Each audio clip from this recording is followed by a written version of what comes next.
Hello, आप सबका मेरे चैनल इस रीडिंग ला ज्ञान में स्वागत और अभिनंदन है। मैं आज आपको भारतीय न्याय संहिता 2023 की कुछ इंपॉर्टेंट क्वेश्चन बताने जा रही हूँ। तो मेरी वीडियो लास्ट तक देख लीजिएगा, जो कि आपकी परीक्षाओं के लिए सहायक सिद्ध होगा। किस मामले में उच्चतम न्यायालय ने कहा कि यदि अपनी पत्नी का स्वामिनी, क्या कह रहा है, किस मामले में उच्चतम न्यायालय ने कहा कि पति अपनी पत्नी का स्वामी नहीं है? जोसेफ साइन बनाम भारत संघ, बी गौरव शर्मा बनाम राजस्थान राज्य, सी कामन काज बनाम भारत संघ, डी उपरोक्त में से कोई नहीं। तो जोसेफ साइन बनाम भारत संघ के मामले में उच्चतम न्यायालय ने कहा कि पति पत्नी का स्वामी नहीं है। आगे क्वेश्चन है कि किस मामले में उच्चतम न्यायालय ने भारतीय दंड संहिता 377 को असंवैधानिक घोषित कर दिया? तो जो है ए है कि नवतेज सिंह जौहर बनाम भारत संघ, बी है कि ममता शैलेश चंद्र बनाम उत्तराखंड, सी है कि केसी थिएटर बनाम कमला, और डी है कि कौशल किशोर बनाम उत्तराखंड राज्य। तो ए वाला सही होगा कि नवतेज सिंह जौहर बनाम भारत संघ। फिर जो है क्वेश्चन है कि उच्चतम न्यायालय ने किस मामले में भारतीय दंड संहिता 1860 की धारा 124A राजद्रोह की समीक्षा की थी? ए है कि केदारनाथ बनाम बिहार राज्य, बी है कि राम नरेश बनाम उत्तर प्रदेश राज्य, सी है कि कृष्ण मूर्ति बनाम की कर्नाटक राज्य, डी है कि अनिश कुमार बनाम बिहार राज्य। तो ए वाला सही होगा केदारनाथ बनाम बिहार राज्य। आगे क्वेश्चन है कि हत्या और आपराधिक मानववध में पहली बार अंतर किस मामले में किया गया? ए है कि आर बनाम गोविंदा, बी है कि आर बनाम पुनैया, और सी है कि आंध्र प्रदेश बनाम पुनैया, और डी है कि देव नारायण बनाम उत्तर प्रदेश राज्य। तो ए वाला ऑप्शन सही होगा कि हत्या और आपराधिक मानववध में पहली बार अंतर किस मामले में किया गया था? आर बनाम गोविंदा। फिर क्वेश्चन है कि आर बनाम गोविंदा में प्रतिपादित अंतर को उच्चतम न्यायालय ने किस मामले में पुष्टि किया? तो ए है कि आंध्र प्रदेश बनाम आर पुनैया, बी है कि रवि ढींगरा बनाम हरियाणा राज्य, सी है कि सुरेश सिंह बनाम राजस्थान राज्य, डी है कि AK खाजा बनाम महाराष्ट्र राज्य। तो आर बनाम गोविंदा के मामले में जो निर्णय दिया गया था उसको उच्चतम न्यायालय ने आंध्र प्रदेश राज्य बनाम आर पुनैया में जो है पुष्टि कर दी।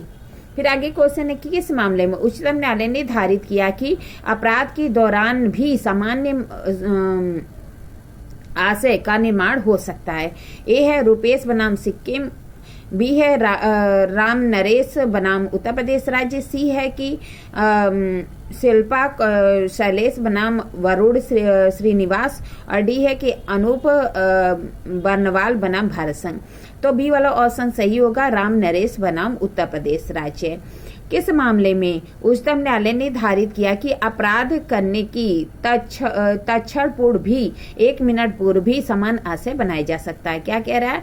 किस मामले में उच्चतम न्यायालय ने निर्धारित किया कि अपराध करने के तत्क्षण पूर्व भी 1 मिनट पूर्व भी समान आशय बनाया जा सकता है? ए है कृष्ण मूर्ति बनाम कर्नाटक राज्य, बी है कि ज्ञान कौर बनाम पंजाब राज्य, सी है कि अमिताभ देवगन बनाम भारत संघ, और डी है कि KM नानावती बनाम महाराष्ट्र राज्य।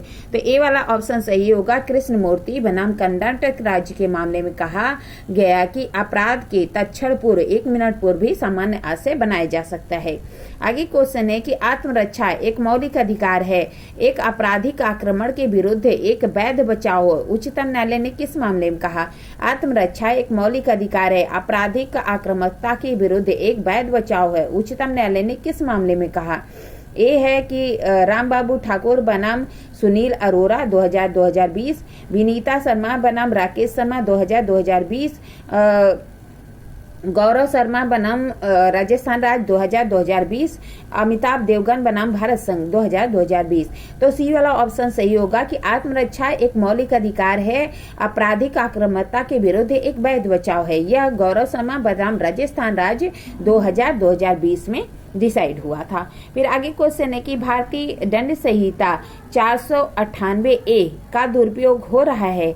परिवार के निर्दोष सदस्यों को बिना ठोस सबूत के मामले में फंसाया जा रहा है। गिरफ्तारी के पहले गहन जांच की आवश्यकता है। उच्चतम न्यायालय ने गिरफ्तारी के संबंध में दिशा निर्देश जारी किया। अनिश कुमार बनाम बिहार राज्य, बूटा सिंह बनाम पंजाब राज्य।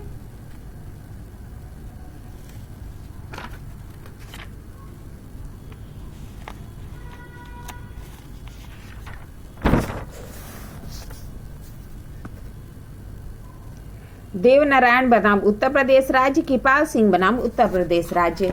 तो ये केस है जो है ए वाला ऑप्शन है कि अनिश कुमार बिहार राज्य में कहा गया कि 498A का दुरुपयोग हो रहा है। परिवार के निर्दोष व्यक्तियों को बिना ठोस सबूत के फंसाया जा रहा है और गिरफ्तारी के पहले गहन जांच की आवश्यकता है।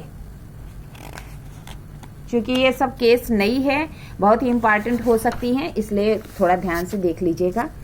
फिर कह रहा है कि किस केस में उच्चतम न्यायालय ने निर्धारित किया कि जब तक डॉक्टर का इरादा दोषी न हो, ऑपरेशन के दौरान मौत के लिए डॉक्टर 304A के अधीन दायी नहीं होगा। क्या कह रहा है कि किस केस में उच्चतम न्यायालय ने निर्धारित किया कि जब डॉक्टर का इरादा दोषी न हो तो ऑपरेशन के दौरान मौत के लिए डॉक्टर को जो है 304 के खंड A के अधीन दोषी नहीं होगा। ए है ओम प्रकाश बनाम उत्तर प्रदेश राज्य, बी है तारा सिंह बनाम पंजाब राज्य, सी है प्रिया पटेल बनाम मध्य प्रदेश राज्य, डी है कि जैकब मैथ्यू बनाम पंजाब राज्य।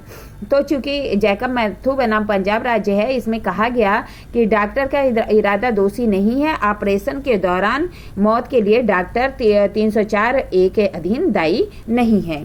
आगे क्वेश्चन है कि कौन सा मामला पैथेसु इथोनेशिया से संबंधित है। ए है कामनकाज बनाम यूनियन ऑफ इंडिया, बी है बिरसा सिंह बनाम पंजाब राज्य, सी है हरिश्चंद्र बनाम कर्नाटक राज्य, डी है उपरोक्त में से कोई नहीं। तो ए वाला ऑप्शन सही होगा, कामनकाज बनाम यूनियन ऑफ इंडिया।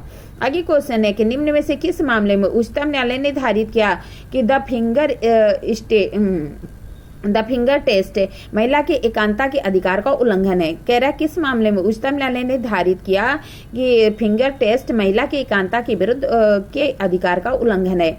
ए है लिल्लू बनाम हरियाणा राज्य 2013, एक्स बनाम प्रमुख सचिव स्वास्थ्य परिवार कल्याण एनसीटी दिल्ली, सी है ममता शैलेश चंद्र बनाम उत्तराखंड राज्य, डी है उपरोक्त में से कोई नहीं। तो ये वाला सही होगा, लीलू बनाम हरियाणा राज्य। निम्न में से किस मामले में उच्चतम न्यायालय ने भारतीय दंड संहिता की धारा 124A राजद्रोह को असंवैधानिक घोषित किया। ए है कि SG बोमवाट केरे बनाम भारत संघ 2022, बी है झारखंड राज्य बनाम शैलेश कुमार 2022, और सी है कि जनहित याचिका बनाम भारत संघ 2022, डी है कि उपरोक्त में से कोई नहीं। तो ए वाला ऑप्शन सही होगा कि जिसमें कहा गया कि राजद्रोह असंवैधानिक है, MG बोमवाट केरे बनाम भारत संघ। फिर कह रहा है कि किस मामले में उच्चतम न्यायालय ने निर्धारित किया कि 20 से 24 सप्ताह के गर्भ को महिला को सामूहिक और विधिक गर्भपात करने का अधिकार है। क्या कह रहा है किस मामले में उच्चतम न्यायालय ने निर्धारित किया कि 20 से 24 सप्ताह के गर्भ को किसी महिला को सुरक्षित और विधिक गर्भपात करने का अधिकार है। महिला के अंतर्गत विवाहित या अविवाहित दोनों महिलाएं आएंगी। एक्स बनाम प्रमुख सचिव स्वास्थ्य एवं कल्याण NCT दिल्ली सरकार, बी है सत्येंद्र कुमार बनाम BCI, सी है जोसेफ सलवा राज्य बनाम गुजरात राज्य, और डी है कि उपरोक्त में से कोई नहीं। तो ये वाला सही होगा, एक्स बनाम प्रमुख सचिव स्वास्थ्य और परिवार कल्याण NCT दिल्ली सरकार। आगे क्वेश्चन है निम्न में से कौन सा मामला FIR रद्द करने से संबंधित है। ए है हरियाणा राज्य बनाम भजन लाल, 1992। बी है कि ममता शैलेंद्र चंद्र बनाम उत्तराखंड राज्य 2024। और सी है कि जोसेफ सल्वाराज बनाम गुजरात राज्य 2011। और डी है कि उपरोक्त सभी। तो डी वाला सही होगा, उपरोक्त सभी, क्योंकि इसमें क्या है कि एफआईआर को रद्द करने से संबंधित है। तो डी वाला है कि कौन उपरोक्त सभी होगा। हरियाणा राज्य बनाम भजनलाल, ममता शैलेश चंद्र बनाम उत्तराखंड राज्य, जोसेफ सलवा राज्य बनाम गुजरात राज्य।